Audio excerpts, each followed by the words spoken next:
Showers coming into England, Wales and Northern Ireland. Lots of showers across Scotland. And although the winds will ease a little, still dangerous gusts likely across the far north of Scotland well into Wednesday. Right across Scotland, still got Met Office yellow warnings in place for most of tomorrow. For Northern Ireland, again, not as windy as this afternoon, but still pretty blustery with quite a few showers coming in. For England and Wales, the showers will be zipping through on a brisk wind, and there will be some decent spells of sunshine here. But as I said, still got Met Office warnings in place across a good part of Scotland for most of the day because of those winds. They could still be up to 70, perhaps 80 miles an hour in exposed parts of the north and the west. Plenty of showers moving through also. The showers further south should tend to ease away. Quite a bit of afternoon sunshine. Temperatures still above average for the time of year, but not as mild as it is out there today. For Thursday, the weather continues to calm down somewhat. Still quite windy around western coast, and there will be this weather front bringing further rain to Northern Ireland and western Scotland. But much of England and Wales looking dry on Thursday, albeit with fairly cloudy skies, and again still relatively mild with temperatures for most in double figures. Do keep up to date with those Met Office weather warnings on the Met Office website. Warm and cosy, with a chance of zero visibility. Boxed Boiler sponsors the weather on GB News. Huge news at the front of the Daily Mail. The Home Office has admitted it doesn't know how many asylum seekers have absconded. It doesn't know where they are or how much it's costing us. We've also got President Trump getting stuck right into, quotes, a weak Europe. Shock horror now, European leaders are saying they don't think they can defend Ukraine on their own. We probably shouldn't have spent years slagging him off then, should you? Also, the number of police forces could be cut to a dozen. So this Labour government's had a look at what's happened in Scotland. It's been a disaster, and they decided, give us more of that, please. This is your chance to become our biggest cash prize winner to date. £85,000 in totally tax-free cash could be making its way from our bank account to yours. It would be like having over £7,000 per month extra to play with, each month for a whole year. That could be you, safe in the knowledge that 2026 is on us. For another chance to win £85,000 cash, text cash to 63225. One entry costs £2.50 plus one standard network rate message, or text bonus to 63225. 5 entries cost £5 plus one standard network rate message. Go to gbnews.com/win. Entries start at £2.50. Call 0903 686 3232. Calls cost £2.50 plus your network access charge. Or post your name and number to GB18 PO Box 8690 Derby DE1 9TT. UK only. Entrance must be 18 or over. Lines close at 4 p.m. on the 30th of January. Please check the closing time if listening or watching on demand. From the school run to the home run, watch a new show for all of Britain. He can say whatever he wants. A straight talking show where all voices are heard. And, you know, when are we going to stop talking about smashing the gangs and actually do it? With the stories that matter from every part of our country. There's a bit of a crash landing there for your Chancellor. Bold, fearless and standing up for you. That's me, Martin Daubney, 3 p.m. till 6 p.m, weekdays, here only on GB News. The People's Channel, Britain's news channel. In the GB Newsroom, we bring you the news as it happens. With our team of dedicated journalists across the UK, we're ready to keep you up to date with what's happening every half an hour, every single day. Bulletins here on GB News. The People's Channel, Britain's news channel. Westminster's full of talk, but out here, it's the real world. Am I allowed to talk now? No, that's it. This is where it matters, real people and real lives.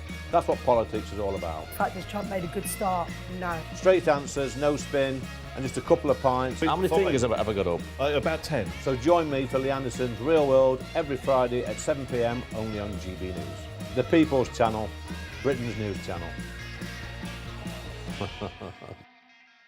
Westminster, the ultimate clique. And you're fighting like rats in a sack. But here on the Camilla Tominey Show, we ask the questions the establishment media is too scared to ask. OK, let me ask you a straight question, because I know you're a straight-talking politician. Whether it's net zero, illegal immigration or law and order, nothing is off limits. You had the power then. Yeah, as I and say, now you've lost it. That's the Camilla Tominey Show, a politics show that's fearless. But no, let me finish my question if you don't mind, because it is my show. Sundays at 9:30, only on GB News, the People's Channel, Britain's news channel.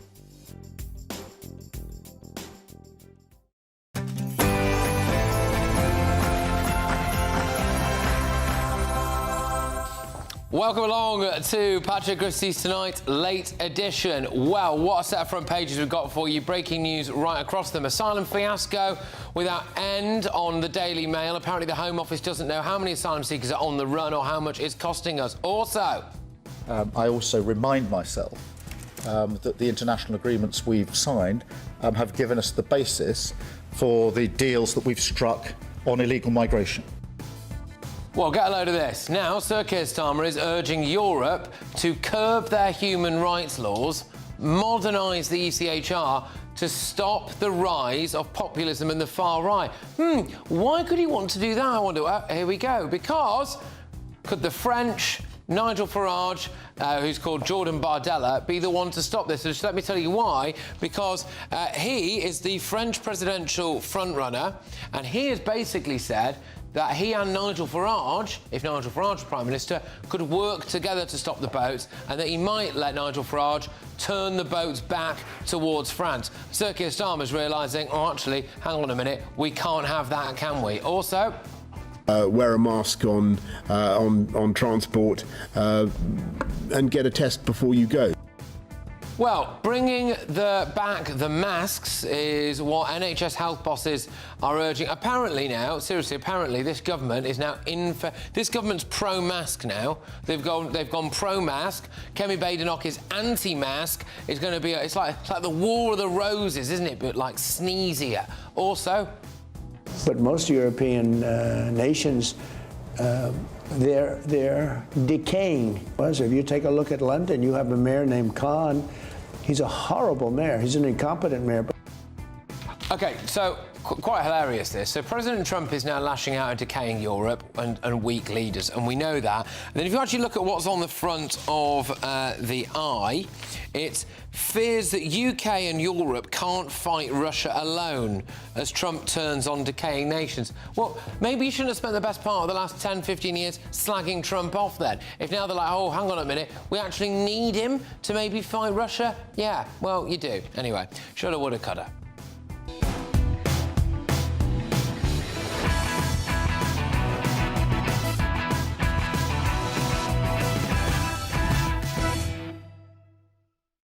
Joining us this evening on the panel are political commentators Suzanne Evans. We've also got, who's not here yet, but she will be back in a sec. We've also got Jonathan Liss and comedian and GBNews contributor Paul Cox. But first, let's get those headlines with Aaron Armstrong.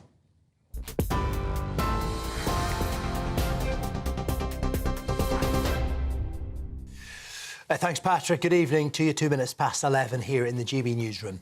Sir Keir Starmer has called on European leaders to modernise the European Court of Human Rights to tackle illegal migration and halt the rise of the far right.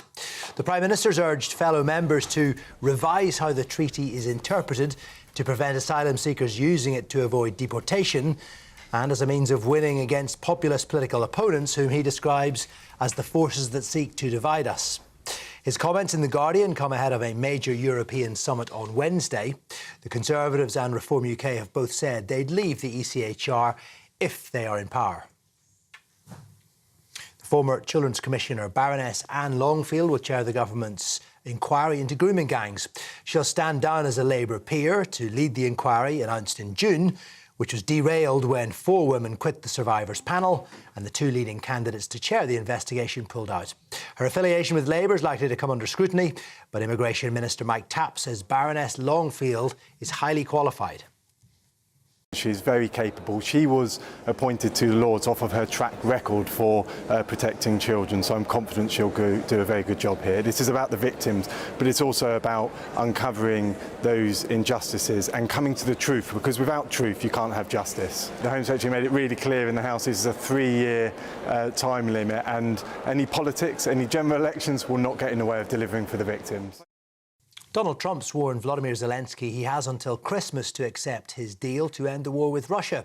In an interview with Politico, the US president said weak and decaying European countries had failed to take action to end the war, claiming Europe's destroying itself through immigration. Mr. Trump suggested the US could scale back its support for Ukraine, saying Vladimir Putin holds the upper hand in peace negotiations, and he urged Ukraine to play ball by making territorial concessions to Moscow, which Mr. Zelensky's previously ruled out. They have to play ball if they don't read agreements, potential agreements. You know, it's not easy with Russia because Russia has the upper hand. He's going to have to get on the ball and start accepting things. You know, when you're losing, because you're losing, but Europe, they want to be politically correct. MI5's been accused of allowing an agent to commit murders for the IRA during the Troubles and then attempting to conceal the truth about its handling of him. The final report into Steak Knife found MI5 was closely involved with the man widely known as Freddie Scappaticci and shielded him from facing justice. Despite previous assertions, MI5's role was peripheral. Steak Knife, who died in 2023, was linked to 14 murders and 15 abductions. The report found security services failed to act upon his intelligence time and time again, with his protection prioritised over those who should have been saved. Finally, trains, flights and ferries have been cancelled as Storm Bram continues to batter the UK with winds of up to 90 miles an hour. Amber warnings for wind with a possible danger to life have been issued for Northern Ireland and Northern Scotland. They will remain in place until tomorrow morning. Thousands of people in England and Wales earlier were left without power. Flood warnings remain in place across the country. Those are your latest headlines. Now it's back to Patrick.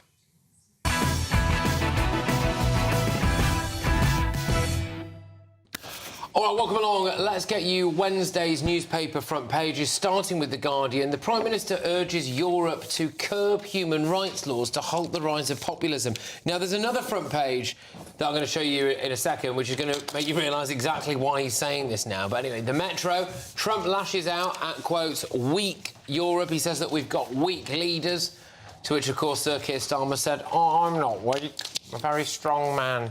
The Daily Mail, Asylum fiasco without end. So the Home Office has been forced to admit that they don't know how many asylum seekers are missing, where they've gone, obviously, or how much it's going to cost us to try to find them.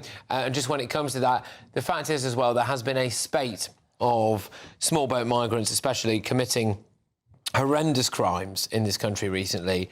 And you know, the idea now that we've got just, well, we don't know how many on the run, on the loose, should fill a lot of people with dread, which brings me onto the Daily Express's front page, actually. How many more sexual assaults will it take until this government does something to stop our women and girls being thrown to the wolves? That is in relation to the 2 Afghan small boat migrants who were sentenced yesterday for the raping of a 15-year-old girl in a Leamington Spa park. The Telegraph.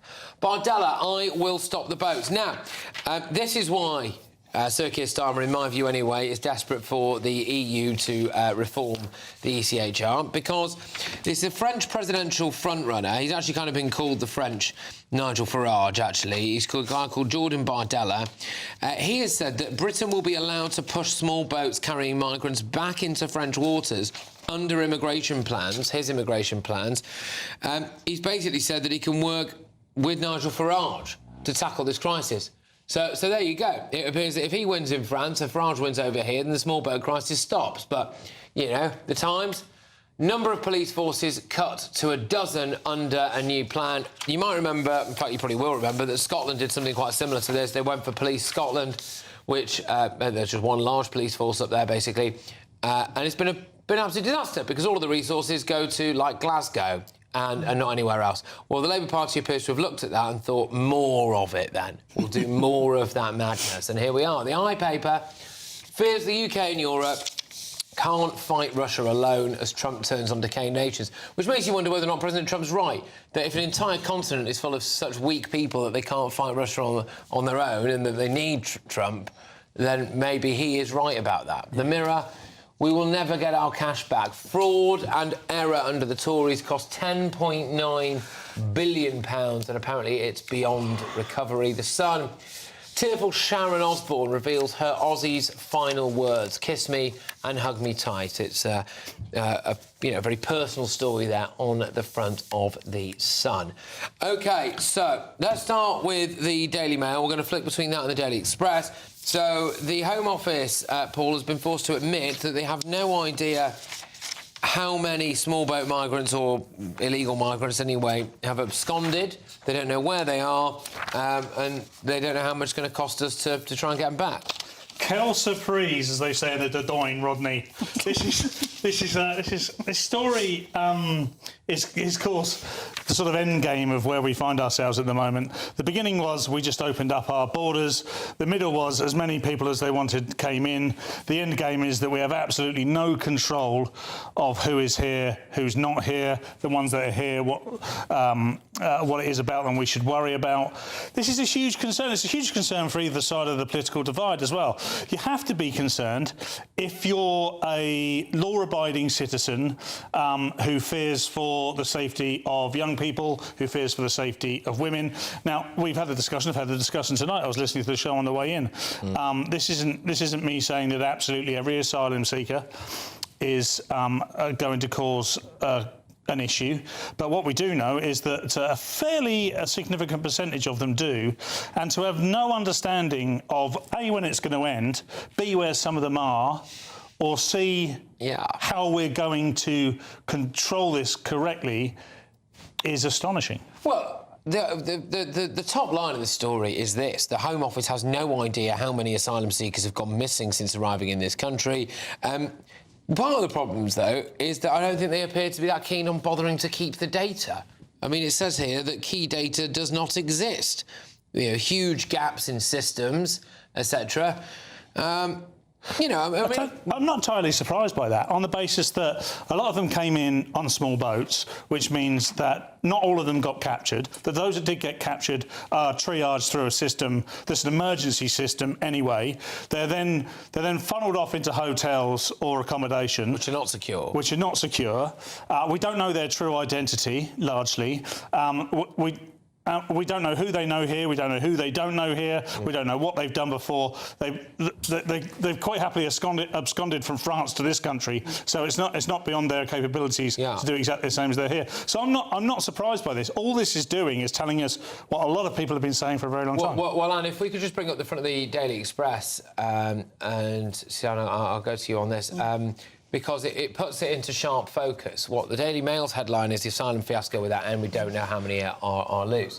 The Daily Express's headline, of course, is the mugshots of the two Afghan child rapists who were finally brought to book and sentenced yesterday. How many more sexual assaults will it take until this government does something to stop our women and girls being thrown to the wolves? And that is the question that every decent person in this country should be asking. It's a question I've been asking for a very long time. I mean, just what will it take? Just how many more crimes will it take before somebody actually does something? And the answer seems to be, well, rather like how many asylum seekers have absconded in this country. Well, we just don't know. We'll just keep seeing how things go, because nobody seems to want to grasp the metal on this. Keir Starmer this week's been all over Twitter talking about how the safety of women and girls is one of his key priorities. And yet he keeps letting monsters like this into the country every single day. And frankly, the only people that seem to be standing up against it is GB News. And people like you, Patrick, who've actually gone over the channel and you found these people and you found out what they're doing and you've exposed their cynicism and their corruption and all the rest of it, and the money that they're paying to people traffickers and Charlie Peters and so on and so forth. The government just doesn't seem to give a damn. And why aren't they in secure accommodation? You know, if you come over here illegally, by my definition, you're a criminal because you paid a people smuggler to get here. So I don't think most of them are going to be genuine asylum seekers. Then you're put into accommodation. Why are you allowed to roam the streets where we don't know who you are, where you've come from, what you chucked your passport overseas? We don't even know how old you are. We've got no idea whether you've got a criminal background in your home country or not. And yet they're allowed to roam the streets. I think that's fundamentally wrong. And if you're a genuine asylum seeker, why are you absconding? Why are you absconding before your case is heard? Doesn't make any sense. Jonathan, the two front pages here, the Mail and the Express, do these bother you? Do these concern you, these stories? Well, first of all, in relation to what Suzanne just said, these asylum seekers come on boats not because they want to spend vast sums of money propping up criminal gangs, but because there are no safe and legal alternatives. It's not true. Yes, it is true. That's not yes, true. it is true, We had a Suzanne. specific Tell me, programme please tell me, for please tell me, Afghanistan please to tell me start what the safe and legal routes are for someone fleeing the civil war in Sudan right now. What are the safe and legal routes? Also, could I just say, so sorry, should we have given a safe and legal route to these 2 Afghan child rapists or not? Well, actually, Patrick, there was a safe and legal route for some people from Afghanistan. Oh, yeah. After the fall of the Taliban, and if you recall, Britain spent many, many years and billions of pounds, or at least hundreds of millions of pounds, fighting a war in Afghanistan, and many, many Afghans risked their lives supporting the British Army in that endeavour. Now, I am not, and those people are not responsible for every single Afghan person, and no one's responsible for other people in their culture any more than we're responsible for other British people. Routes, obviously, because as you will know, some of those people are accused of or have committed pretty heinous crimes, haven't they, that came in the safe and legal. Patrick, as I've said many, many times, human beings can be bad. Asylum seekers are no more virtuous than any other human being, and I don't think they're any more intrinsically villainous either. There's no evidence that they are if they there is no evidence for that. People smugglers they to are escape because they from had France, no alternative. Jonathan. And if you were a They're refugee, you would do everything in your power I'd be to very flee. glad to stay in France. I wouldn't need to travel across 3 continents to get here, and then worry about having to get to Britain. I've got a theory about, if we bring up the Daily Mail's front page, about why the rate of people absconding is so high. It's because actually about 6 to 8 months ago, The Sun did an investigation which compiled data which said that 1 in every 100 asylum seekers in asylum seeker hotels was wanted for a crime, or was in court, had been in court, or had been convicted of a crime. So if I was wanted for a crime in this country and I didn't want to be deported, I would probably leg it, which might be part of this. Yeah, and that's a huge number, 1%. It is a huge number. And as much as I'm paid to be amusing about this, there is just nothing amusing about these stories whatsoever. And Jonathan, as much as I love you, mate, there is a fair amount of evidence, because every day, particularly the centre to right-wing press, reports a new arrest or a new conviction of an illegal immigrant, asylum seeker, whatever route they've come in, having been arrested for or committed particularly a sexual offence, because there seems to be a huge cultural void between the way we treat women in this country and the way they treat women from their culture. The vast majority of people who are guilty and accused of sexual offences in this country are white British. We don't have, if you're talking about, and every single one of those stories is terrible, whoever is committing those crimes, by the way, but if you have a story in the media every day about an asylum seeker, there are going to be a dozen or more than a dozen cases of white people, British people being arrested for the same crimes and more serious crimes, so they are not on the front pages. But those white people didn't break into the country illegally. Well, they were already here. The police... What they did, Jonathan. The police, I would suggest... They didn't. They did. They broke into the country illegally by paying a people smuggler to come here on a small boat. There were no safe and legal alternatives. I would love to abolish the gangs and the boats as much as you would. And for that, the government would have to institute safe and legal routes. It chooses not to do so. But there is a sense, I think, isn't there, that whilst obviously just demographically and logically the overwhelming majority of sex crimes in this country are committed by, white British men, there is a sense, I think, that when they're committed by people like 2 young lads from Afghanistan, that we have almost invited that problem in. Yes, and I think that's the point. And I don't think it matters how they got here. If you've invited them in unchecked and you don't understand what their background is, where they are, etc., it doesn't matter whether. What do we want? Well, I mean, even if it's a safe route in, and then they commit the crime. Exactly. What do we want from that? Sorry, but what do you want? Are you saying that because you might have a few people from a specific group or a specific cohort, i.e. asylum seekers, to commit appalling crimes, that means we should let no asylum seekers in? Is that what you're saying? No, it means we should accept, of course we should. And the thing that actually I'm asking Paul what he means. The thing that really annoys me about the whole mess that Britain's immigration system is in is that we don't take genuine asylum seekers, because we are completely overwhelmed by, in my opinion, fake asylum seekers who are criminals by very virtue of the fact they've arrived here illegally, having paid people smugglers from a country that's not legally safe. sound. That's not legally the Well, I think definition. They're not criminals. Well, then you might believe it, but the government, that's not British law. British law does not consider them criminals. Well, British law does not consider them criminals because it is not a crime to claim asylum in this country. And the vast majority, and it might be your opinion. People smugglers Susanna, to lie, to chuck your passport overboard, and to not arrive here in a legal way. It might be your opinion that the majority are not legitimate asylum seekers, but again, the Home Office, the people who are actually adjudicating these cases, have determined that 75% of these asylum seekers are legitimate asylum seekers. No, that's not. Where did you get that statistic? Well, that was the statistic from a couple of years ago. OK. All right, well, it's quite interesting looking at some of the excuses that some of them have used to stay in the country, and there is going to be more on that later. However, we talk a lot about this. We've shown you Daily Mail's front page, we've shown you Daily Express's front page. However, we might finally actually have a solution. Here it is. You cannot come here illegally and stay. We will stop the boats within 2 weeks of winning government. Well, it's on the front of Wednesday's Daily Telegraph, and this is the front-runner for the French presidency, Jordan Bardella.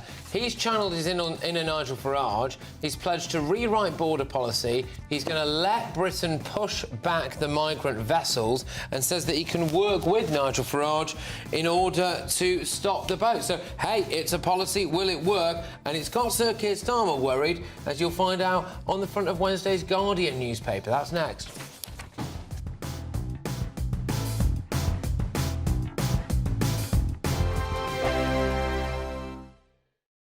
Westminster's full of talk, but out here, it's the real world. Am I allowed to talk now? No, that's it. This is where it matters, real people and real lives. That's what politics is all about. The fact is Trump made a good start, no. Straight answers, no spin, and just a couple of pints. How many fingers have I got up? About 10. So join me for Lee Anderson's Real World every Friday at 7 p.m. only on GB News. The People's Channel, Britain's news channel.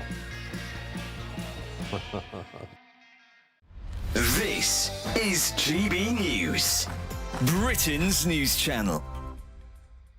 It's very scary the way that it's heading. I think AI has so many fantastic opportunities, but that when you remove the human out of it, nasty things can happen. And I think young people are being attracted to it because it's 24 availability, there's no judgment, so there's no embarrassment, and they're getting instant responses. So when you're removing the human out of the room, things go wrong. Is this because adults have pushed this through? We just saw Keir Starmer there on a lectern on one of the many occasions where he's wanging on about how fantastic AI is and it's going to be in all the schools, it's going to transform everything. There's never anybody in the room that puts their hand up and goes, hang on a minute, have you thought this through? Have you actually thought about the negative consequences of this? We don't do that when it comes to technology, do we? We just push it through, Colin. We are. We're literally just pushing it through. So I think on one hand, for having AI as a companion in a school, it's fantastic because then no child technically is getting left behind because it's like a personal tutor. But no one's putting in those guardrails to say, hang on a sec, when something goes wrong, how are we alerting someone? Who do we alert? And then what do we do about it? No one's actually asking those questions. And we're moving at such a fast pace. We are sprinting when really we should be walking. Yeah, absolutely. And it's not just about teenagers relying on AI now. You'll be seeing it, Colin. I mean, you're using it. I have started to use it. I'm not denying it. I'm not a complete Luddite. I will go on. So if I want to come up with something creative, rather than starting with a blank page, I will go on to one of the AI sites and just ask some questions. And sometimes it just kicks you off with your creativity, or gives you some ideas which you can. But I am watching adults as well. GB News, the People's Channel. You want to know what's really going on in the corridors of power? Labour don't know what to do with you half the time, and that makes you quite lethal in the chamber. Get behind the headlines with Chopper's Political Podcast. Join me, Christopher Hope, as I sit down with the great and the good of British politics. We'll see where this ruling takes us. These are the stories shaping our nation. Chopper's Political Podcast, available now on all platforms. Listen in and stay ahead.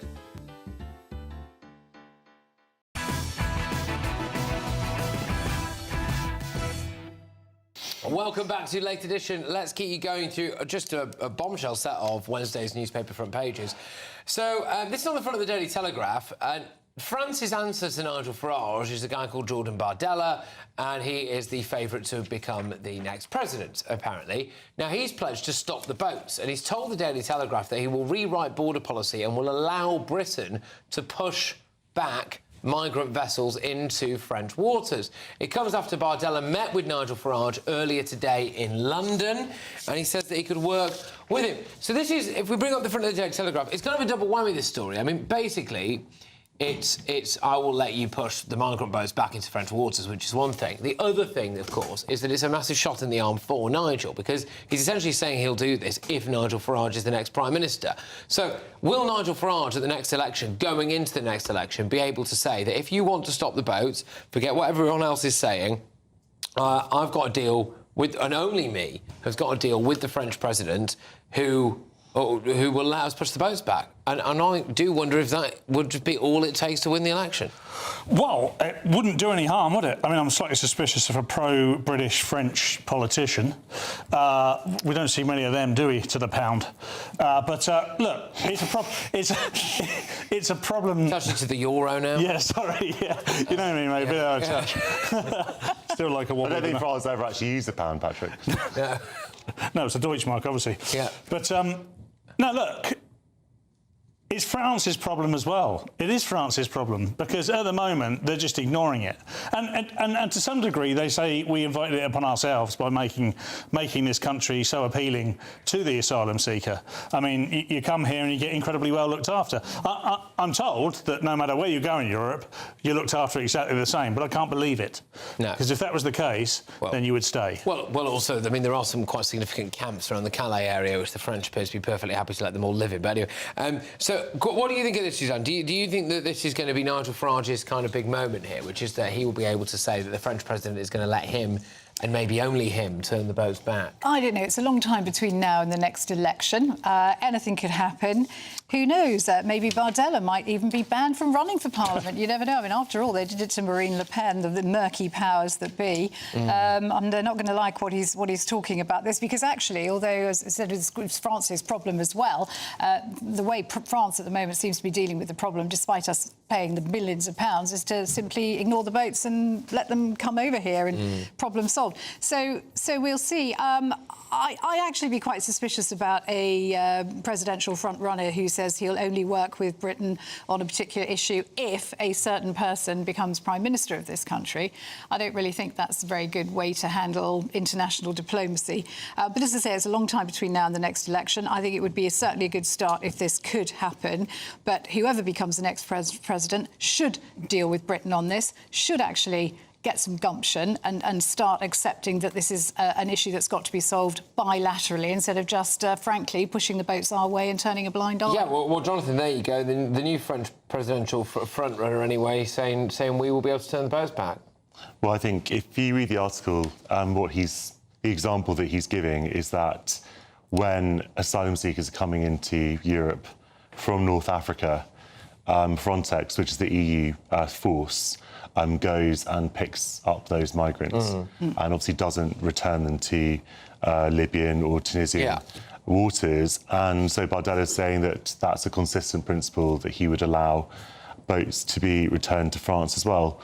Whether that's something that he would actually implement in power is another matter. But fundamentally, the basic point remains, which is that you cannot just ignore the reality of this situation, which is that people are going to want to move, people are fleeing persecution, and yes, there are economic migrants as well.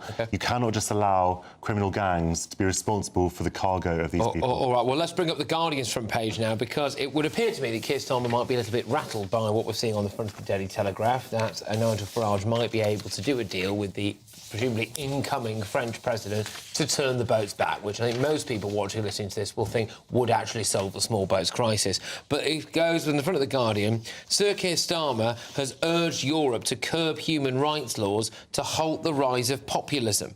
Starmer has called on European leaders to urgently curb joint human rights laws so that member states could take tougher action to protect their borders and see off the populist right across the continent. Well, it's a direct reaction to what we're seeing on the front of the Telegraph, isn't it? It feels that way.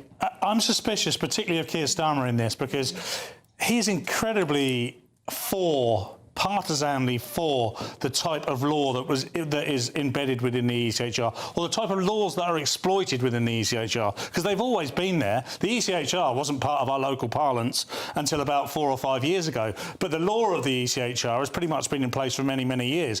What's happened now is we've got a whole generation, a cohort of human rights lawyers who are exploiting it to their benefit, because it's cash. This whole thing is about cash. I think there's one way of stopping this. You have to remove the incentive. If people get here, there is no incentive for them to stay. Remove all benefits, remove any chance of them having a better life here than they would have anywhere else. And to answer Jonathan's question earlier, because I never got a chance to, I would stop all illegal immigration immediately until we understood absolutely where we are. Until we figure out what the hell's going on. Till we figure out what the hell's going on, Jonathan. And I would do, irrespective of the ECHR, I would absolutely halt it. Because you would do. I use this principle all the time. If this was a classroom of young children, primary-age children, and there was 1 or 2 eggs in there disrupting the class on a regular basis so the other kids couldn't learn, you would take those 2 kids out and you would put them to one side to allow the others to get on with their lives. It's a position of extraordinary privilege to say that we are going to unilaterally absent ourselves from the global asylum regime and allow other countries to do the dirty work of taking in people who are fleeing conflicts, because whether you believe it or not, there are conflicts in the world, Paul, and people are fleeing them. And I tell you one thing, if we ever were to do that, then the time would come where other countries would allow us to clean up their mess as well. We cannot simply, we exist in a world that demands collective solutions for Labour are scrapping jury trials. Labour are introducing. Let me tell you what it's got to do with. They're scrapping jury trials. They're introducing ID. They're stopping people voting in local elections. These are all the types of things that you're talking about that you would expect from the far right. Absolutely. Rolling out facial recognition cameras. If you added to that, we're going to stop illegal immigration, it would fit rather lovely into that deck of cards. I'm talking about the United Kingdom acting collectively in solidarity with other countries and forming part of a collective solution to what are global problems. That's what I'm talking about. I'm not talking about jury trials. Where does charity start? Well, what's that supposed to mean? At home. Yes, I know the phrase. It means that we have a responsibility to our women and children. We have a responsibility to our society. We have a responsibility to the British people, irrespective of how they got here, that are already here. The illegal immigration situation exposes something absolutely phenomenally bizarre on the left for me. It's self-harm. Yeah. We are continually self-harming ourselves. The left has been self-harming for this whole existence. But why don't we stop, Jonathan? Don't you care? When you say that charity starts at home, if I just ask you again, if every single country were to adopt that attitude, then the world would be even. Then they would stay in Africa. They would stay in Afghanistan. That is a terrible, terrible thing to say. Can we just say people are fleeing conflicts? Are you saying I don't care, stay where you are, die? Is that really what you're saying? What did I just say earlier? I was asking Paul what he was saying. Paul can answer for himself. The whole problem that we're having all these illegals coming in is we don't have the space now to take genuine asylum seekers. And when I was working as a reporter back in the 1980s, and we had genuine asylum seekers coming over from northern Iraq, and they were sent back home as economic migrants, which they weren't. They were being persecuted by Saddam Hussein, but he was our mate then, so the government. That was terrible. But Suzanne, who are you to adjudicate? You seem to be adjudicating that you seem to be summarily judging that some people are not genuine asylum seekers. I want to know what evidence you're using for that. Come here illegally, paying people. There are no other routes. In any area that voted left-wing. Just put them all in any area that voted left-wing then. That's fine. Because Glasgow wanted to become a city of sanctuary. They did become a city of sanctuary. It became the UK's asylum capital. And now the lawmakers in Glasgow are begging us to stop sending them asylum seekers because the place has turned into an utter hellhole. More than 50-odd hotels in that area are now full of asylum seekers. Crime's gone up, there's asylum seeker homelessness. Turns out they don't like it, you know, but maybe people need a bit more of a dose of that. Just while we've got The Guardian on the front, on the screens there is a fascinating story about a bloke called Steak Knife, right? This is an inquiry. Britain's security services allowed a top agent inside the IRA to commit murders and then impeded a police investigation into the affair, according to a damning new report. Some of the detail on this is that this is a spy who murdered at least 14 people whilst working at the heart of the IRA during the Troubles. I mean, it's an incredibly serious story. It's a West Belfast man called Freddie Scappaticci. You would have thought, though, that the code name Steak Knife is a bit of a giveaway that this guy might be a little bit killy. Well, he was. It's not spelled with an E-A-K, it's A-K for some reason. I know, but it's like, you know, it's not like, you know, an MI5 asset, the cut monster. Remarkably, you just added nuance to it. Right? It's said with an accent. Well, why do they... Huggy McKiss what else do they pay me for on this show? As he's known to, you know, like Huggy McKiss on the cheek has shockingly been found to have murdered 14 people. I think we all know that what spies do can be... We've all seen James Bond. Very often we've all seen James Bond. Exactly. I was thinking about saying that, and I thought it was a bit trite, but you said it, Paul. Leave me to the trite stuff. You've all seen James Bond. So I'm going to swerve that one. And I always remember there's that lovely line in House of Cards. Remember the political thriller drama when a bomb goes off in Downing Street, and the Prime Minister says, "Oh, was it one of ours? I.e., was it one that we let through?" Yeah. And we all know this goes on, but 14 murders. That just... Yeah. Sometimes I can imagine if you're a mole at the height of a terrorist organisation, you have to do bad things to be accepted. I get that. But 14 murders? Sort of like he enjoyed it. This is such a difficult job. We are either talking about... Oh, sorry, that was a really bad phrase, wasn't it? Overkill. But it is overkill. Well, it is overkill. I mean, definitely, you can't say it was underkill. What are you going to say, Paul? The first section we talk about essentially Muslim terrorists potentially, and then in the second section we talk about Irish terrorists. How am I going to get out of it? I'm supposed to make jokes about these things. We're kind of talking about British terrorists, if you think about it, because this is. Oh, God, were you on the side of the IRA as well? Well, I grew up in London in the 1990s, so it's safe to say no. I was not a big fan of the IRA. I was like, the words "just say no" were right on the tip of my tongue. More like Zamo. Okay. Right. Well, coming up, we've got some of this. But most European nations, they're decaying. So if you take a look at London, you have a mayor named Khan. He's a horrible mayor. He's an incompetent mayor. Well, President Trump has lashed out a decaying Europe full of weak leaders. Another pop at sticks in the craw. Sir Sadiq Khan. Play you more from Trump's outburst next. Good evening. Welcome to your latest weather update from the Met Office here on GB News. Although the storm will be clearing slowly overnight, we're still likely to see further problems from the strength of the wind across parts of Scotland in particular, where we have Met Office warnings in place. There is Storm Bram. It's going to kind of hang around as it drifts to the north of Scotland. Look at those isobars really squeezing together. The winds at the moment probably reaching their peak across parts of western Scotland. Gusts of 70, 80 miles an hour. Some exposed locations, maybe 90 miles an hour. Those kind of winds are likely to cause some damage, certainly travel disruption, power issues too. Further south, the weather's, well, a bit calmer. Still quite a windy night, but with lengthy clear spells. Temperatures holding up at 8 to 10 Celsius. Bright, blustery day for many on Wednesday. Plenty of showers coming into England, Wales and Northern Ireland. Lots of showers across Scotland. And although the winds will ease a little, still dangerous gusts likely across the far north of Scotland well into Wednesday. Right across Scotland, still got Met Office yellow warnings in place for most of tomorrow. For Northern Ireland, again, not as windy as this afternoon, but still pretty blustery, with quite a few showers coming in. For England and Wales, the showers will be zipping through on a brisk wind, and there will be some decent spells of sunshine here. But as I said, still got Met Office warnings in place across a good part of Scotland for most of the day because of those winds. They could still be up to 70, perhaps 80 miles an hour in exposed parts of the north and the west. Plenty of showers moving through also. The showers further south should tend to ease away. Quite a bit of afternoon sunshine. Temperatures still above average for the time of year, but not as mild as it is out there today.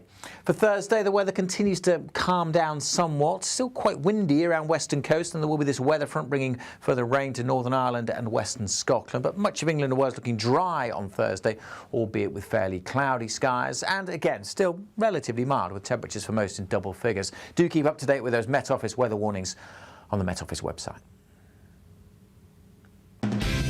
Decisions made in Washington aren't just shaping America, they're shaping Britain too. From migration to global security, from crime to health. Whatever happens in the White House today will be felt in your town or city tomorrow. That's why The Late Show is live from Washington, D.C. Cutting through the politics to show you what it all means for Britain. The Late Show live every night at midnight. Only on GB News, Britain's news channel. Westminster's full of talk, but out here, it's the real world. Am I allowed to talk now? No, that's it. This is where it matters, real people and real lives. That's what politics is all about. In fact, has Trump made a good start? No. Straight answers, no spin, and just a couple of pints. How many fingers have I got up? About 10. So join me for Lee Anderson's Real World every Friday at 7 p.m. only on GB News. The People's Channel, Britain's news channel.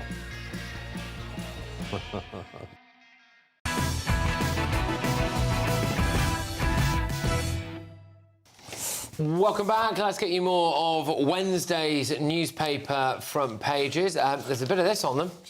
If you take a look at London, you have a mayor named Khan. He's a horrible mayor. He's an incompetent mayor, but he's a horrible, vicious, disgusting mayor. I think he's done a terrible job. London's a different place. I love London. I love London. And I hate to see it happen. You know, my roots are in Europe, as you know. Right. And I hate to see that happen. This is one of the great places in the world, and they're allowing people just to come in and unchecked, unvetted. He's a disaster. He's got a totally different ideology of what he's supposed to have.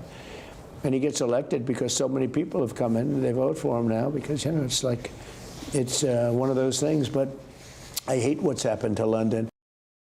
All right, so President Trump, by the way, this has made 4 national newspaper front pages on the Times, on the Metros, in the Guardian, and it's on the Eye. Trump lashes out at weak Europe. That's the Metro's front page anyway. He's obviously hammered Sadiq Khan there, but he's also gone on to say that we have got weak European leaders. He's hinted that he's ready to withdraw US support for Ukraine and his war with Russia, leaving Europe to fend for itself, which of course he says they won't be able to do because they're so weak. He also does bang on about immigration, but we've spoken about that quite a lot today. Is Trump right that Europe is full of weak leaders, Suzanne? Yes, I think he is, absolutely. He's certainly a very tough leader. I don't always agree with him, but he certainly stands by what he preaches. I think, you know, we're weak in so many ways, really. Weak because we have allowed uncontrolled immigration to totally change the culture of not just this country, but many, many countries in Europe, and not for the better, as we were talking about earlier. I think also weak because we've so eroded our defence forces. I think a staggering statistic is that we've now let more illegal migrants here on small boats than we have members in our armed forces. And that, to me, is absolutely terrifying. Just the sheer numbers and the scale of that is shocking. If we had to fight the Falkland Islands war again, I don't think we'd be able to do it, frankly. In fact, the generals have said that we couldn't. We don't have the resources now. Our army's been run down. Our culture's been completely wrecked. We are very weak indeed. If we bring up the front of the Eye, fears that UK and Europe can't fight Russia alone as Trump turns on decaying nations. Britain and its allies face a huge reality check over their security, defence experts warn. Well, yeah, maybe we shouldn't have been slagging off Trump so much. Look, we've got no choice, have we? This war is ongoing. Trump's in power till 2029, 2030. 29, mate. 29. Who knows? January. Yes, he's going for a third term. Yeah. Yeah, he's not going to get it. No, OK, fair enough. But look, this is happening on Europe's doorstep. And arguably, there is a legitimate criticism about Europe on the basis that not a lot has been done by Europe to stop this. There's been a number of economical sanctions, a number of political sanctions, sanctions against very wealthy Russians, but in terms of actually putting off Russia from continuing their invasion of Ukraine, there's not been a lot done. So I would say that there is fair criticism of Europe, and I'm not surprised it is coming from Trump. And ultimately, it's Europe that are going to have to back up Ukraine. What do you make of Trump's comments that Europe is weak and decaying, Jonathan? Well, it takes one to know one, mate. I don't think that Europe is either of those things. Of course, Europe has problems and challenges, just like anywhere else in the world. But I won't take lectures from someone like Donald Trump, who's presiding over political and increasingly economic catastrophe as well in his own country, and who put out a completely insane report last week where he talked about civilizational decay and basically puts great replacement theory, which is a far-right trope where white people are being replaced by migrants, as official US policy, and retweeted a post saying that all migrants, including legal ones from the third world, should be deported. This is not someone that I'm taking any kind of moral lectures from. Yes, we need this guy. Unfortunately, the United States is very powerful. That's not going to change. But it doesn't mean that we have to agree with him. Fine. OK, well, there you go. Range of views. Who here is... I bet you'd put a mask back on, wouldn't you, Jonathan? It depends in what context, Patrick. What? Stop getting the flu. Allegedly. Depends what club he was in. Yeah. I'll put a mask on. Oh, you were being rude. He was no, being I wasn't being rude, actually. He was being rude. But now, for some reason, all I can think about is latex. Anyway, right, coming up next... wear a mask on transport and get a test before you go. Masks are back. NHS bosses and apparently this government now want us to wear masks to stop the flu.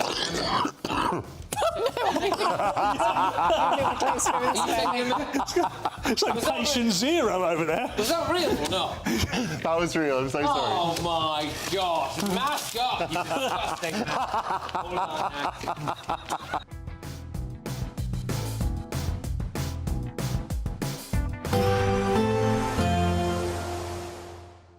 I forecast a perfect holiday in the sun. Weather looking good then? For sure, and no worries about our travel insurance. All Clear Travel Insurance sponsors GBNews Travel Destinations Forecast. It's not just the UK seeing some unsettled weather at the moment. It's also been unsettled for much of the week in Cyprus. That continues into Wednesday.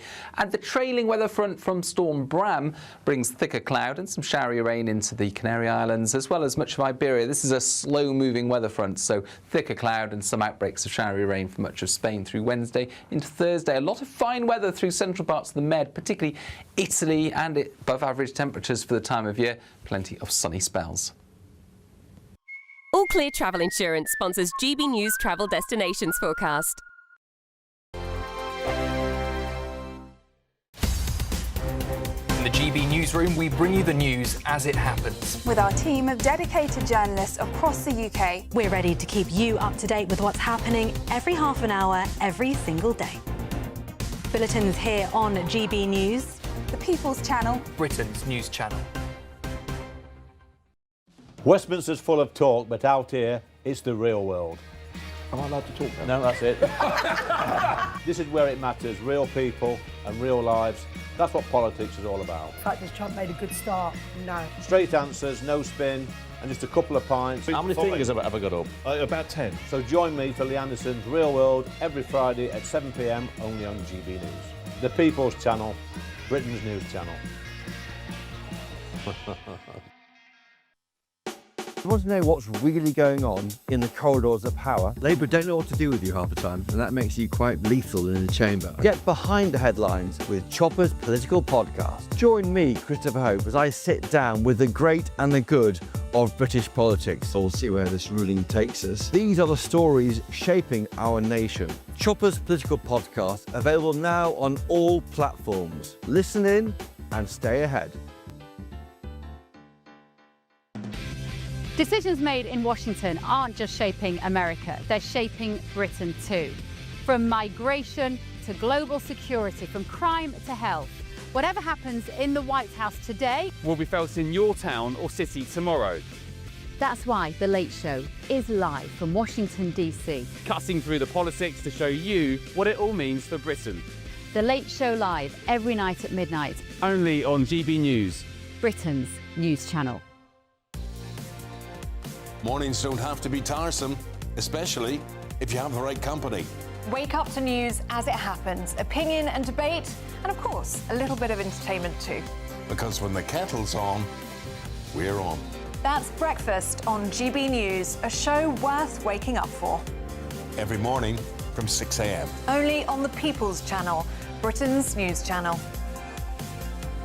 We'll spread the news, you spread the word. 5 hosts, 5 opinions, 5 fearless debates, 5 unfiltered takes on the day's news. 5 reasons not to be anywhere else on Saturday night. This is the Saturday 5. You got me good there. Britain's biggest Saturday night TV show. It's not a bad brand. Yeah. Uncensored. Very, very racy tonight on the unpredictable. What does she say? Can you translate it for us? And always entertaining. And how can a country go from being led by William Wallace Saturday nights from 6 p.m. only on GB News, the People's Channel. Britain's news channel. You're going to want to stay tuned, trust me.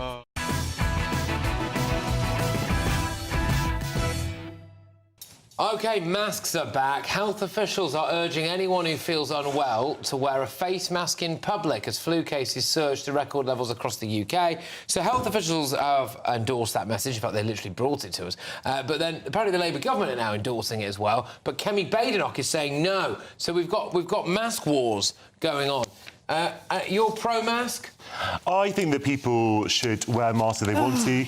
I don't support any kind of mandate for them at all. What I would say is that we hear so much about snowflakery on the left, and for Badenoch to say that she was traumatised by the memory of face mask mandates is just about the most pathetic thing I've ever heard. Why? There were traumatic things that happened in the pandemic. Lots of being people forced to wear a mask on the tube was not traumatic. Sorry, lots of people were traumatised by being forced to wear a mask, Jonathan. It was horrific. Why was that horrific, Suzanne? The totalitarian, the dictates, the mandates, the forcing. I couldn't wear a mask. I really struggled to wear a mask. I was assaulted in the supermarkets. I was abused in restaurants. The mask mandate was an absolutely disgusting thing, most specifically because they do not work. There is absolutely no way a mask can work against a virus. So the whole thing was completely unscientific, not based on any fact at all. I utterly condemn it. It shouldn't be coming back now. It's completely wrong. I certainly agree with you that cloth masks are not. The fact that people really suffered because of those mandates is completely. I'm not saying that some of the mandates were wrong. I think that a lot of things about lockdowns were wrong and traumatic. I just don't think that in the grand context of a pandemic that killed so many thousands of people, that's the most traumatic. Start a second show, Patrick. Absolutely did. What do you think? Well, it was co-opted, wasn't it, as a political device by which to bash. Really political. It just became, we had this very interesting divide. We had the mask wearers that would wear. Some of them are still wearing them now. Yeah. And I don't just mean because there's a bit of a flu epidemic. I mean, they just haven't stopped since 2020. Yeah. And I didn't mind that. I don't mind people wearing masks. The mandate was tricky. I'm asthmatic. My glasses steam up. My mum had made me one out of a pillowcase. Are you sure she wasn't just trying to suffocate you, mate? Well, she nearly succeeded. I couldn't breathe through the blooming thing. Do you think David Lammy would have turned up to Parliament without a mask and then just said, sorry, I actually went out and I spent this morning buying a new face and I couldn't put the mask on. I was buying a new face because my godmother was watching PMQs and all that. I mean, people forget. It's a niche reference, but it is the viewers will get it. Not niche. One for the cheap seats at the back. David Lammy forgot to wear a poppy, didn't he? And you all know it's not that niche. It's not that niche. No, look. It just became so divisive. People were forced. If you walked into a room and you didn't have one on, you felt like in some way you were committing a crime. It's all this sort of moral gesturing that I'm sorry, Jonathan, the left appeared to do. The left co-opted the mask. You co-opted the mask. That is not true. Which party was in government? If you had a mask on, you were a good person. If you ignore that. If you didn't have a mask on, you were a bad. No, there were always exemptions of people who couldn't wear mask for medical reasons. Exceptions. Oh, God. Masks don't work. Suzanne, there shouldn't have been. There was evidence. There was some evidence that masks didn't work. I walked into the first shelf in every shop. Right? I'd get into a shop, my glasses would steam up, I couldn't breathe, I walked straight into the display in front of me. You wouldn't be social distancing because you couldn't see and people would scream at you?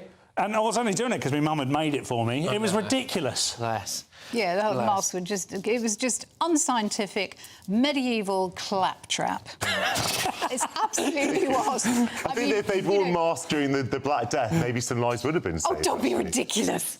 Honestly, what are you saying? I can't take you seriously. OK. Well, on that note, let me give you a final run-through of Wednesday's newspaper front pages. And there's going to be a heck of a lot to talk about in the coming day on GB News, because all of the front pages are belters, which is nice, because some nights it's a bit pants.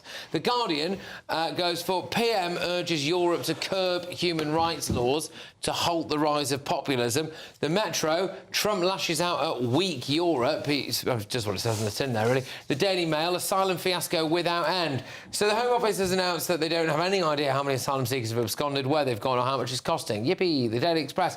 How many more sexual assaults will it take until this government does something to stop our women and girls being thrown to the wolves? The Daily Telegraph, Bardella, I'll stop the post. Interesting story, this. The incoming, supposedly anyway, French president says it might let Britain turn the boats back. The Times, number of police forces cut to a dozen under a new plan. The iPaper fears that the UK and Europe can't fight Russia alone as Trump turns on, quotes, decaying nations. And the Mirror, they talk about the amount of fraud that happened under the Conservatives. The Sun, tearful Sharon, this is Sharon Osbourne, reveals her Aussie's final words. Kiss me and hug me tight. An emotional piece on the Sun's front page there. Thank you to my wonderful panel, always a pleasure. Thank you to all the viewers and listeners. Over to Bev Turner now for The Late Show Live. Thank you, Patrick. Thank you very much. Yep, Donald Trump is back at war with the BBC, is back at war with Sadiq Khan as well. We're going to be talking about that. Also, this teacher banned for telling the children in the classroom that Britain is a Christian country, and a whole lot more. Stay with me. We want to make the new year your best year yet, with a chance to win our greatest cash prize to date. A simply stunning £85,000 in tax-free cash could be yours. Treat the family to that bucket list holiday you've always fancied. Get your dream car you've always wanted. Or just relax, safe in the knowledge that the coming year is on us. For another chance to win £85,000 cash, text cash to 63225. One entry costs £2.50 plus one standard network rate message. Or text bonus to 63225. 5 entries cost £5 plus one standard network rate message. Go to gbnews.com/win. Entries start at £2.50. Call 0903 686 3232. Calls cost £2.50 plus your network access charge. Or post your name and number to GB18 PO Box 8690 Derby DE1 9TT. UK only. Entrance must be 18 or over. Lines close at 4 p.m. on the 30th of January. Please check the closing time if listening or watching on demand. Good luck. Westminster's full of talk, but out here, it's the real world. Am I allowed to talk now? No, that's it. This is where it matters, real people and real lives. That's what politics is all about. The fact has Trump made a good start? No. Straight answers, no spin, and just a couple of pints. How many fingers have I got up? About 10. So join me for Lee Anderson's Real World every Friday at 7 p.m. only on GB News. The People's Channel, Britain's news channel. You want to know what's really going on in the corridors of power? Labour don't know what to do with you half the time, and that makes you quite lethal in the chamber. Get behind the headlines with Chopper's political podcast. Join me, Christopher Hope, as I sit down with the great and the good of British politics. We'll see where this ruling takes us. These are the stories shaping our nation. Chopper's political podcast, available now on all platforms. Listen in and stay ahead. Decisions made in Washington aren't just shaping America, they're shaping Britain too. From migration to global security, from crime to health. Whatever happens in the White House today will be felt in your town or city tomorrow. That's why The Late Show is live from Washington, D.C. Cutting through the politics to show you what it all means for Britain. The Late Show Live, every night at midnight. Only on GB News. Britain's news channel. From the school run to the home run, watch a new show for all of Britain. He can say whatever he wants. A straight talking show where all voices are heard.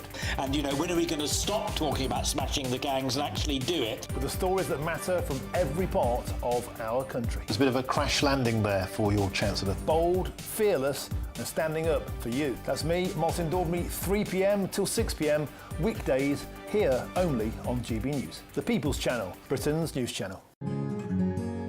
A really important thing about GB News, and it's brought something completely different to the landscape. The mainstream is